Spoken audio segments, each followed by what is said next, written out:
Alors, je passe la parole maintenant à la députée de Montmorency. Merci. À vous, madame. Je vous remercie, Monsieur le Président. Après avoir fait carrière plus de 10 ans au niveau international comme conseil principal au Tribunal pénal international pour le Rwanda, je suis revenu au Québec pour constater que la situation ici à l'Assemblée nationale était fort fielleuse, pour ne pas dire calamiteuse, selon les propres termes du Président la semaine dernière.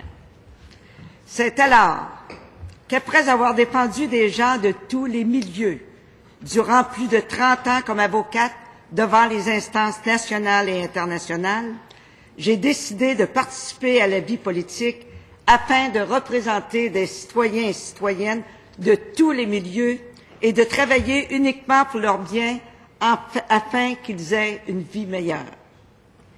Ils ont droit d'avoir un gouvernement responsable, imputable et transparent quant à la gestion des fonds publics. Ils ont droit à ce qu'il y a de mieux en matière d'intégrité, de santé, d'éducation et de justice.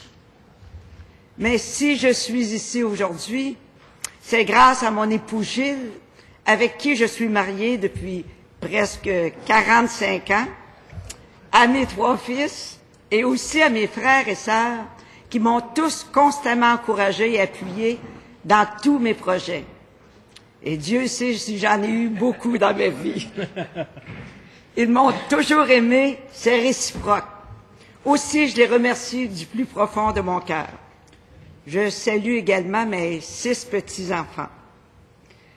Je remercie également les nombreux bénévoles qui n'ont pas hésité à donner de leur temps et de leur cœur, afin que je puisse représenter les intérêts des citoyens.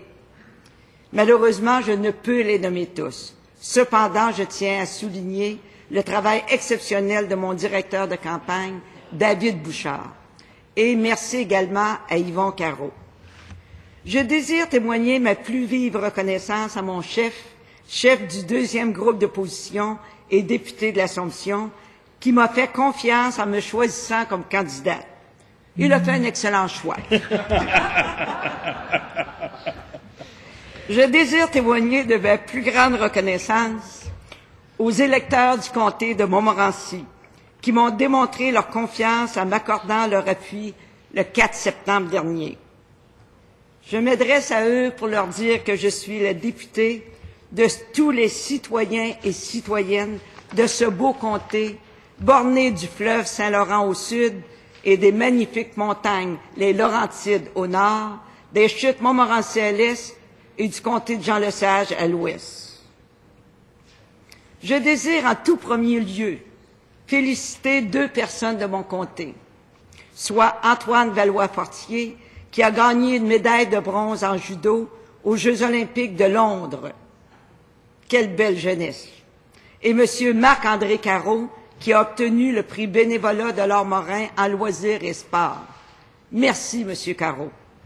Les gens de Montmorency, comme bien des Québécois, se posent de nombreuses questions. Ils m'ont dit qu'ils ne comprennent pas que malgré toutes ces taxes qu'ils paient, la dette ne cesse de croître. Le poids de cette dette nous étouffe collectivement et nous empêche de regarder l'avenir avec confiance. Ils n'ont plus confiance aux politiciens. Ils voulaient du changement. Malheureusement, jusqu'à maintenant, la première ministre n'a donné aucun exemple concret de grand ménage dans les dépenses de l'État, pouvant redonner espoir à nos concitoyens et citoyennes et concitoyennes. Nous attendons toujours. La première ministre désire établir des maternelles à 4 ans avec les infrastructures et les coûts inhérents que cela implique, alors que les gens de Sainte-Brigitte-de-Laval ont un besoin urgent d'une école primaire. La belle municipalité de Sainte-Brigitte-de-Laval a doublé de population dans les 3 dernières années, passant d'une population d'un peu plus de 3 000 personnes à presque 6 000 personnes. Des jeunes familles de classe moyenne s'y sont établies à cause de la qualité de vie et du prix abordable des propriétés. Malheureusement, plusieurs m'ont fait part qu'ils devraient vendre leurs propriétés et quitter afin que leurs enfants puissent avoir des services scolaires à proximité comme ailleurs au Québec. car la seule école primaire située dans la municipalité ne suffit plus à recevoir les jeunes enfants du primaire. Cette année, déjà plusieurs enfants doivent aller dans une autre municipalité. L'an prochain, ce sera plusieurs dizaines d'enfants de 5 ans qui devront aller à la maternelle dans une autre municipalité et ils seront tenus de se présenter à leur point d'embarquement pour le transport scolaire à 6h40 le matin. Nous savons tous que ce fait peut engendrer une incidence négative sur la réussite scolaire de nos jeunes enfants, sans oublier que le transfert massif des élèves a une incidence sur la séparation de la fratrie. Il a été calculé que de 2009 à l'année scolaire 2013-2014, c'est-à-dire l'an prochain, l'augmentation sera de 70 %. Il manquera 17 locaux. Et pire encore, le taux sera de 170 % en 2015-2016. C'est pourquoi, aujourd'hui, je fais appel à la ministre de l'Éducation, qui a œuvré de nombreuses années dans le domaine de l'éducation et qui est aussi une mère de famille et une grand-mère. Je suis persuadée qu'elle aura sûrement une oreille attentive à notre demande et en fera une de ses priorités. La première ministre a affirmé dans son discours qu'il est temps de moderniser la politique nationale du sport et du loisir et d'en faire une des pierres d'assises de notre système d'éducation, selon ses propres mots. J'ai rencontré la direction de l'école secondaire La Courvilloise. C'est une école qui se démarque par des valeurs qui visent la rigueur, le dépassement de soi et l'altruisme, dont les élèves proviennent de mon comté, mais aussi de l'île d'Orléans et de Bois-Châtel, située dans le comté de Charlevoix, comté de la première ministre. L'école a, dans ses effectifs étudiants, 130 à 150 joueurs de football chaque année. Le programme football de l'école La Courvilloise a été implanté il y a 8 ans pour augmenter la réussite scolaire et diminuer le décrochage scolaire. Et ce fut un succès. L'école a également 3 équipes de cheerleading. Une demande a été déposée au ministère de l'Éducation, des Loisirs et du Sport pour un stade de soccer et football en gazon synthétique. La Ville de Québec s'est déjà engagée à contribuer financièrement à ce projet et le privé aussi, tel que le demandait le ministère de l'Éducation. Ce projet est d'une importance capitale pour le développement de nos jeunes. Ils attendent une réponse depuis plus d'1 an. Ce projet bénéficiera non seulement aux jeunes des comtés de Montmorency et Charlevoix, mais aussi à d'autres jeunes de la capitale nationale. J'espère que les propos de la première ministre lors de son discours inaugural seront mis en œuvre et qu'enfin ce projet sera finalisé.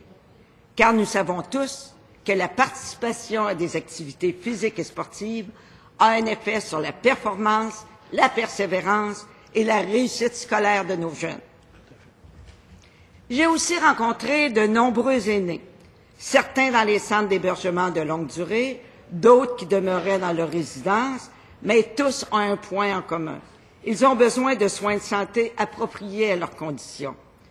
Il est certain que je ne suis pas indifférente à leurs demandes et que je suivrai de très près les promesses faites lors du discours inaugural et les actions du gouvernement qui s'en suivront. Plus que tout, dans mon comté, j'ai apprécié le dynamisme de nombreux organismes bénévoles de mon comté et le nombre incalculable de bénévoles qui donnent de leur temps pour aider les gens de toutes conditions, comme les jeunes, les aînés, les familles, sans oublier les plus démunis de la société. J'ai rencontré tellement de bénévoles qui faisaient partie de plusieurs organismes, mais faute de temps, je n'en citerai qu'un organisme, le Pivot. Le Pivot, c'est un organisme qui a comme moyen d'action privilégié le loisir communautaire, l'éducation populaire et l'action communautaire. L'an passé, 174 bénévoles ont donné 14 542 heures pour des gens de tous âges et de tous milieux. Merci aux bénévoles et félicitations à la directrice générale, Mme Ginette Fauché, qui a accompli un travail extraordinaire depuis de très nombreuses années.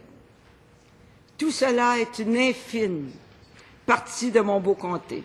Je pourrais vous en parler des heures. Finalement, comme critique en matière de conditions féminines, je fus estomaquée de constater que le discours inaugural comportait exactement 4 lignes sur la condition féminine, comparativement à 3 pages sur la langue, la culture et l'identité. Est-ce que la condition des femmes du Québec est si peu importante aux yeux de la première ministre? En affaires autochtones, je fus surprise de constater que l'ancien gouvernement a priorisé la culture et les communications et accordé, là aussi, très peu d'importance au sort des femmes autochtones. Dans le rapport publié par le Secrétariat aux affaires autochtones sur les aides et déboursés consacrés aux affaires autochtones pour l'année 2011, je fus estomaquée de constater que le ministère de la Culture, Communication et Conditions féminines a déboursé plus de 1,903 000 $ sous l'item Culture et Communication, mais seulement 15 000 $ pour un projet visant à contrer les agressions sexuelles et 20 000 $ pour le colloque des femmes élues. Évidemment, on m'a fait signe que le temps est terminé. Cependant, comme femme, comme payeur de taxes et comme critique en conditions féminines et affaires autochtones, il est inadmissible qu'on mette autant d'argent dans la culture et les communications alors que notre société a des besoins urgents en santé, en éducation et en protection des droits fondamentaux, notamment chez les femmes autochtones. Monsieur le Président, en terminant, je réitère mes remerciements aux citoyens de Montmorency. Je suis fière non seulement de les représenter, mais aussi de les servir. Et je les invite. Merci.